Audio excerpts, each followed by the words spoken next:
আজ একাদশীতে বাড়িতে রান্না করলাম তরকারি, যেটা সাদামাটা হলেও খেতে কিন্তু খুবই দারুণ ছিল। তো চলো ভিডিওটা শুরু করা যাক। তো প্রথমে কড়াই দিলাম সামান্য পরিমাণে তেল। এখানে আমি রিফাইন তেল দিয়েছি, কারণ একাদশীতে সর্ষের তেল খাওয়া যায় না। এরপর তেলে পরে দিলাম কিছুটা পরিমাণে কালো জিরে, তারপর আমি দিয়ে দিলাম কেটে রাখা আলু। তারপর ভালো করে ভাজতে থাকলাম। তোমরা জানো কিনা আমি জানি না, তবে একাদশী কিন্তু অনেক সবজি খাওয়া যায় না। তবে যেই সবজিগুলো খাওয়া যায় সেটা কিন্তু আলু দিয়ে রান্না করি, তবে এটা হলুদ ছাড়া, কারণ একাদশীতে হলুদও খাওয়া যায় না। সর্ষের তেলে হলুদ বাদে কিন্তু রান্না করি, কিন্তু খেতে কিন্তু খুবই ভালো লাগে। আমি আলুটা বেশ কিছুক্ষণ নাড়িয়েছে, এর মধ্যে দিলাম কাঁচা লঙ্কা আর দিলাম সামান্য পরিমাণে লবণ। তো ভালো করে নাড়াচাড়া করে দিলাম। এটা কিন্তু কাঁচা লঙ্কা দিয়ে রান্না করতে হবে। আমি কিন্তু বেশ কিছুক্ষণ নাড়িয়ে চাড়িয়ে নিয়েছি, আলুটা কিন্তু ভালো করে ভাজা হয়ে গেছে। এরপর আমি দিয়ে দিলাম ঝিঙে। ঝিঙেগুলো কিন্তু বেশ টাটকা ছিল, মানে একদম গাছের থেকে ছিঁড়ে নিয়ে রান্না করেছি। এবার মাঠে ঝিঙে লাগিয়েছিল, সেখান থেকে আমি দুটো ঝিঙে ছিঁড়ে নিয়ে এসেছি, সেটাই আজকে রান্না করলাম। আমি কিন্তু বেশ কিছুক্ষণ নাড়িয়ে চাড়িয়ে কিছুক্ষণের জন্য ঢেকে দিয়েছিলাম আর ঢাকনা তুলে ভালো করে নাড়াচাড়া করতে থাকলাম।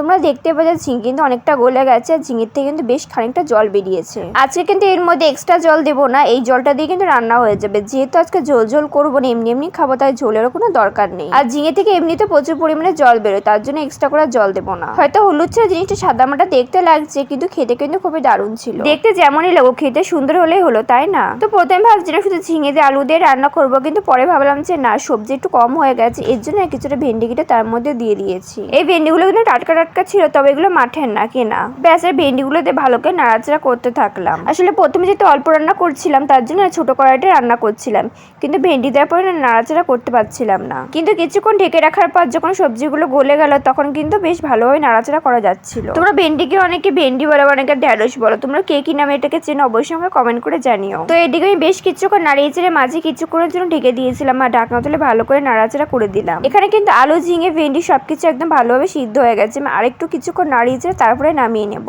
আর এর মধ্যে কিন্তু আমি কোনো এক্সট্রা জল দিই না, এটা এরকম শুকনো শুকনোই হবে।